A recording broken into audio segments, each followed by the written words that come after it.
शिमला में देसी बर्गर वाला।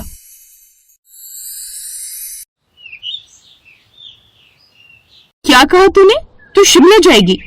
अरे सिर्फ मैं नहीं बल्कि 5 दोस्त शिमला चलेंगे। इसी बहाने हम सब दोस्तों का साथ में घूमना भी हो जाएगा। यार आइडिया तो अच्छा है। वैसे भी कॉलेज के एग्जाम खत्म हो गए और हमें भी तो ब्रेक ले लेना चाहिए। और वैसे भी चंडीगढ़ से शिमला है ही कितनी दूर।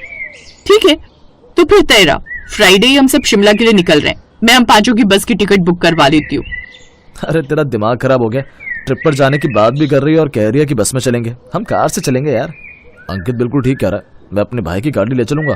अरे आराम से घूमते हुए खाते पीते चलेंगे शिमला। 5 दोस्त शिमला जाने का प्लान बना लेते हैं और शुक्रवार के दिन वो सभी शिमला की ओर निकल पड़ते हैं। 5 घंटे के सफर के बाद धीरे धीरे शिमला की ठंडी हवाएं उनके चेहरे को छूने लगी और पहाड़ों की खूबसूरती उनके दिल में उतरने लगी। साथ ही चारों तरफ बर्फ से ढके हुए पहाड़ भी थे और उसी भीड़ के बीच एक छोटा सा ठेला जिस पर बड़े प्यार से लिखा था, राजा देसी बर्गर वाला, एक बार खाओगे दिल से याद करोगे। लोग उसके इस ठेले पर लिखी बात को पढ़कर मुस्कुराते भी। कुछ ग्राहक ठेले को इग्नोर करते हुए मैकडी में चले जाते, तो कुछ जिनकी जेब का बजट कुछ ज्यादा नहीं था वो उसके ठेले पर ही बर्गर खाने आ जाते, क्योंकि 20 रुपए का बर्गर उन्हें कहीं और कहाँ मिलता। उस रोज वो काफी थक गए थे, इसलिए खाना खाकर शाम को जल्दी ही सो गए। फिर अगली सुबह शिमला में हल्की हल्की बर्फ गिर रही थी। राजा अपना ठेला लेकर काम पर जाने की तैयारी कर रहा था। लगाई दो पार हमरी नैया अरे और खवैया।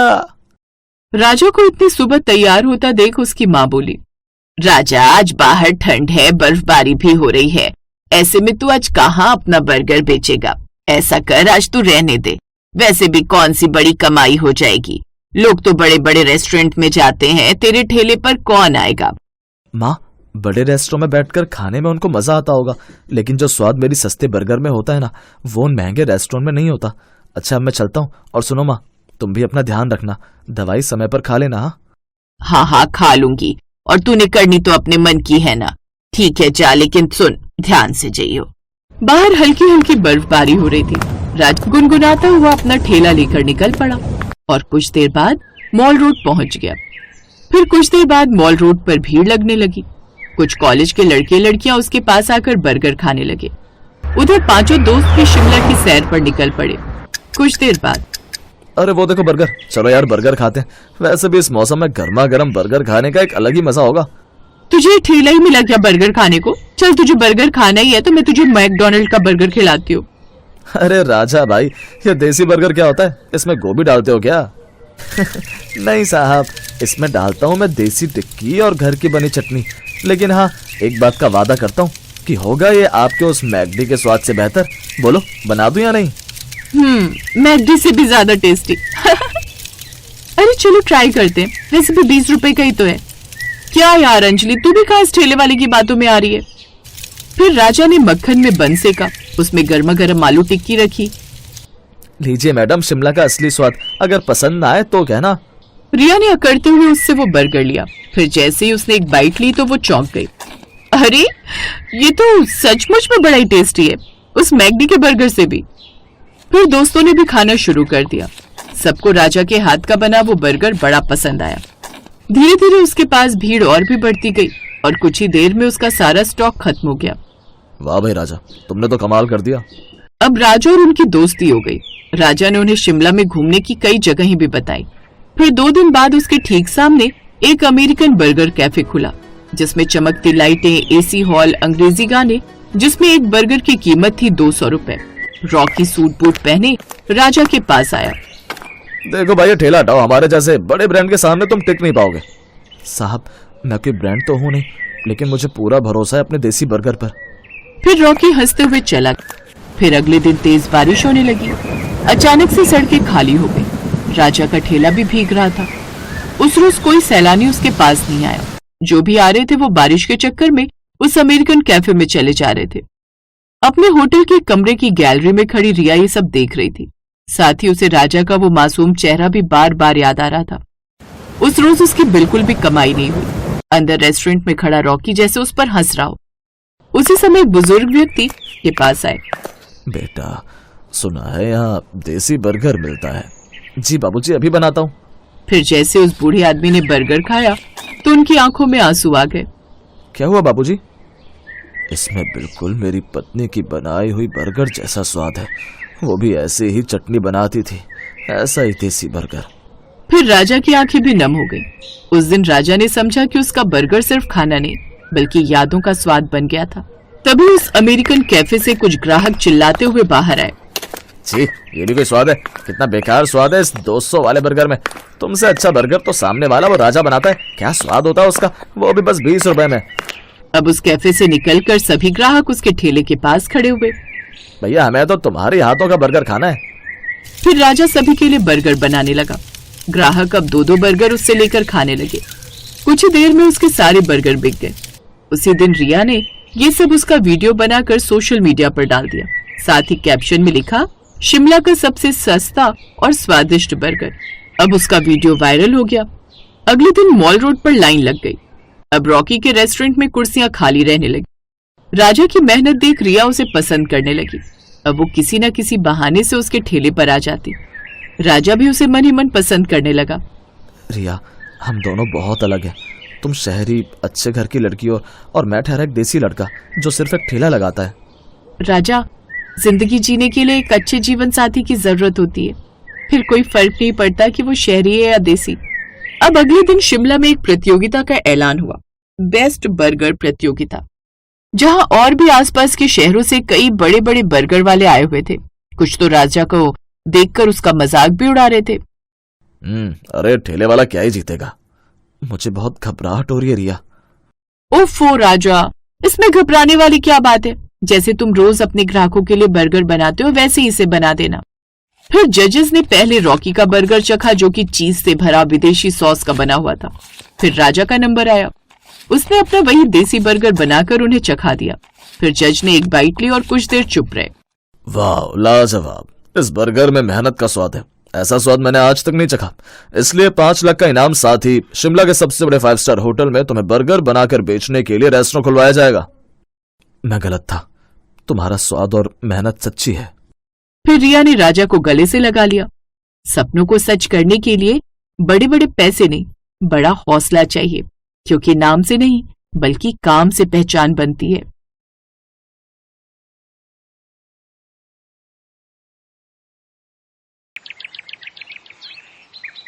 रश्मि सीता बाजार में अपना आलू का ठेला लगाती थी, जिससे उसकी अच्छी खासी बिक्री होती थी। एक रोज जब वो लोगों को आलू टिक्की बर्गर बनाकर बेच रही थी, तभी एक औरत उसके ठेले पर आई और रश्मि को आलू टिक्की बर्गर बेचता देख हैरान रह गई। रश्मि, तुम वो भी आलू टिक्की बर्गर के ठेले पर? भला तुम पर ऐसी क्या मुसीबत आन पड़ी जो तुम ये आलू टिक्की का ठेला लगाकर बैठी हो? क्या बताऊं बहन, जब दौलत शोहरत थी तो मैं लोगों का मजाक उड़ाती थी। आज किस्मत ने मेरे मुंह पर ऐसा तमाचा मारा है कि अब मेरे दिन ऐसे हो गए हैं। वैसे बड़े दिन बाद मिले हैं। चलो तुम्हारे घर चलकर चाय पीते हैं, फिर बातें करेंगे। अच्छा 2 मिनट रुको, मैं ठेला बंद कर देती हूँ, फिर साथ में चलते हैं। वो जब रश्मि के घर पहुंचती है तो उसकी झोपड़ी देखकर हैरान रह जाती है। रश्मि, ये क्या है? तुम्हारा तो इतना बड़ा बंगला था, फिर ये सब? मेरी तो कुछ समझ में नहीं आ रहा। अंदर चलो दीदी, मैं तुम्हें सब बताती हूँ। रश्मि, इस बार हमारी वेडिंग एनिवर्सरी पर मैंने बहुत बड़ी पार्टी रखी है, तो तुम्हें जिसे भी पार्टी में बुलाना हो बुला लेना। अच्छा ठीक है जी, मैं लिस्ट बना लेती हूँ कि मेरी कौन कौन सी फ्रेंड्स आएंगी। और हाँ, साथ में अपनी बहन कोमल को भी फोन कर देना। ओफो अंकुर, उन्हें बुलाने की क्या जरूरत है? आपको तो पता ही है वो कितने गरीब हैं। अगर वो पार्टी में आ गए तो सबके सामने हमारी इंसल्ट करवा देंगे। अरे फिर कहाँ हमारा स्टेटस और कहाँ उन लोगों का। ये तुम कैसी बातें कर रही हो रश्मि? कोमल तुम्हारी सगी बहन है, भला उनके बारे में तुम ऐसा कैसे बोल सकती हो?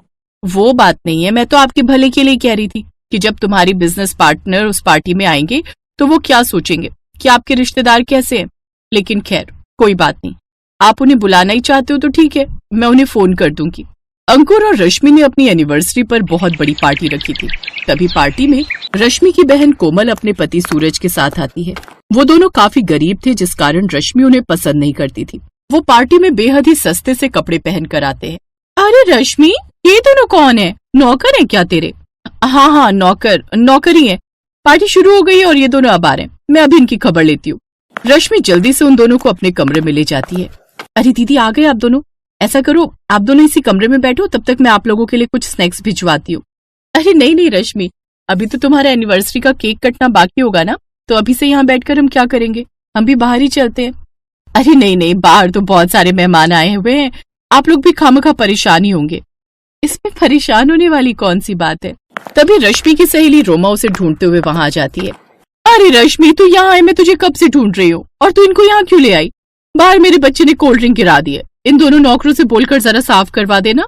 जी देखिए, आपको कोई गलतफहमी हुई है, हम इनके नौकर नहीं बल्कि रिश्तेदार हैं। मैं इनकी बहन हूँ और रश्मि मेरी दीदी है। क्या बहन हो? तो फिर रश्मि, तुम ऐसा क्यों कह रही थी कि तुम यहाँ काम करने आए हो? उस समय तो जैसे तैसे रश्मि बात को संभाल लेती है। अरे नहीं नहीं रोमा, तुम्हें शायद कोई धोखा हुआ होगा, वो तो मैं शीला और बिरजू मेरे नौकरों के बारे में बात कर रही थी। अच्छा चलो अब केक काट लेते हैं, कहीं देर ना हो जाए। फिर रोमा रश्मि से पार्टी में पूछती है, वैसे एक बात बता, तूने उस वक्त झूठ क्यों कहा? मुझे बताया क्यों नहीं कि वो तेरी बहन और जीजा है? मैं जानती हूँ रोमा, अगर मैं तुम्हें सच बता देती तो तुम मेरा मजाक उड़ाती कि ये गरीब मेरे रिश्तेदार है, इसलिए ये बात मैंने तुमसे छुपाई थी। ठीक भी है, वैसे इन गरीबों को तुम्हें पार्टी में इनवाइट नहीं करना चाहिए था, और अगर सबको पता चल गया कि ये तुम्हारी बहन और जीजा जी हैं तो तुम्हारी सच में बहुत इंसल्ट होगी। सच कहूँ, इनसे अच्छे कपड़े तो तुम्हारे घर के नौकर पहनते हैं। क्या करूँ यार, मैं तो खुद इनको नहीं बुलाना चाहती थी, वो तो अंकुर की वजह से मुझे इनको बुलाना पड़ा। उन दोनों की ये सारी बातें कोमल सुन लेती है और वो सब सुनकर कोमल को बड़ी ठेस पहुंचती है। वो जल्दी से अपने पति के पास जाती है और कहती है, चलिए जी अब घर चलते हैं। लेकिन अभी हम कुछ देर पहले तो आए थे, फिर तुम्हें अभी क्यों जाना है? बस आप चलिए, मेरा अब यहाँ रुकने का मन नहीं है। किसी ने तुमसे कुछ कहा क्या कोमल? कुछ नहीं जी, बस यूं समझ लीजिए, जब लोगों के पास पैसा आ जाता है ना तो उनका दिमाग चढ़ जाता है। अमीर लोगों के यहाँ गरीबों की कोई इज्जत नहीं होती। ओह तो ये बात है, ठीक है कोमल, चलो चलते हैं। वो दोनों बीच पार्टी से चले जाते हैं, लेकिन रश्मि को इन सब से कोई फर्क नहीं पड़ता। वो तो बस अपनी अमीर सहेलियों के साथ पार्टी एंजॉय करती है। ऐसे कुछ दिन बीतते हैं। अब धीरे धीरे अंकुर को बिजनेस में घाटा होने लगता है।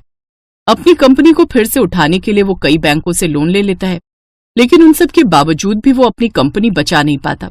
पता नहीं कोमल क्या हो रहा है, कई महीनों से मुझे कोई नया टेंडर नहीं मिल रहा, ऊपर से बिजनेस में भी खूब घाटा हो रहा है, ऊपर से मेरे ऊपर इतना सारा लोन है कि उसे चुकाने के लिए मुझे अपनी कंपनी और ये घर बेचना पड़ेगा। कंपनी को बेचकर भी मेरा लोन पूरा नहीं हो पा रहा, इसीलिए कोर्ट ने इस घर को बेचकर लोन पूरा करने का फैसला किया है। हम बर्बाद हो गए रश्मि, हम सच में बर्बाद हो गए। मैंने बहुत सारे गरीबों का हक मारा है, शायद इसीलिए मेरे साथ ऐसा हुआ है। पिताजी सही कहते थे, जब भी कोई काम करना पूरी ईमानदारी के साथ करना। अगर मैंने उनकी बात मानी होती तो आज मेरे साथ ऐसा कुछ नहीं होता। अंकुर अपनी एक्सपोर्ट कंपनी को बचाने की बहुत कोशिश करता है, लेकिन उसका घर भी नीलाम हो जाता है। अब उनके पास रहने के लिए कोई भी जगह नहीं होती। अब हमारे पास रहने का बिल्कुल भी ठिकाना नहीं है, लगता है पास के गांव में ही झोंपड़ी डालकर रहना पड़ेगा। हमारे बुरे वक्त में आपके सभी रिश्तेदारों और मेरी सभी सहेलियों ने भी मुंह मोड़ लिया। आज पता लग रहा है, इंसान जितना अमीर होता है वो दिल से उतना ही गरीब होता है। मैंने अपनी बहन की गरीबी का बहुत मजाक उड़ाया था, शायद इसीलिए आज हमें ये दिन देखने पड़ रहे हैं। अब वो लोग गांव में एक झोपड़ी डालकर रहने लगते हैं। राजेश उसी गांव में दिहाड़ी मजदूरी करके अपना घर चलाता है, लेकिन कुछ समय बाद उसकी तबीयत खराब होने लगती है, जिससे वो अब घर में ही रहने लगता है। थोड़ी बहुत जो बचत थी उससे उसकी दवाइयां आ गई। आप आराम करिए जी, मैं लाला से कुछ राशन उधार लेकर आती हूँ। लेकिन उसके पास तो पहले से इतना उधार चल रहा है, फिर और उधार देगा क्या वो? पता नहीं, लेकिन एक बार कोशिश तो कर ही सकती हूँ। रश्मि लाला की दुकान पर जाती है, जहाँ लाला उससे कहता है, देखो तुम्हें कुछ भी चाहिए तो पैसे लेकर आओ, मेरे पास तुम जैसे लोगों के लिए उधार में देने के लिए कुछ नहीं है, चलो अब निकलो यहाँ से। वो लाला उसे दुत्कारते हुए वहां से भगा देता है, जिससे रश्मि को बहुत बुरा लगता है। अब समझ आ रहा है, बिना पैसे के इंसान की कोई इज्जत नहीं है। अब मुझे कुछ भी करके पैसे कमाने होंगे, नहीं तो ऐसे तो गुजारा करना मुश्किल हो जाएगा। लेकिन मैं काम शुरू भी करूँ तो क्या करूँ? इसी दुविधा में वो घर की ओर आ रही थी, तभी उसकी नजर एक गोलगप्पे वाले के ठेले पर जाती है। ठेला, हाँ, मुझे तो बहुत अच्छी आलू टिक्की बर्गर बनानी आती है। अंकुर को भी मेरे हाथ की आलू टिक्की बर्गर बहुत पसंद थी। हाँ, मैं यही काम करूंगी। अब रश्मि अपना सोने का मंगलसूत्र और अंगूठी बेचकर जरूरत का सामान लाती है और साथ ही आलू टिक्की बर्गर बनाकर बेचने लगती है। उसके हाथ की आलू टिक्की बर्गर सबको पसंद आती है, जिससे उसका घर खर्च अच्छे से चलने लगता है।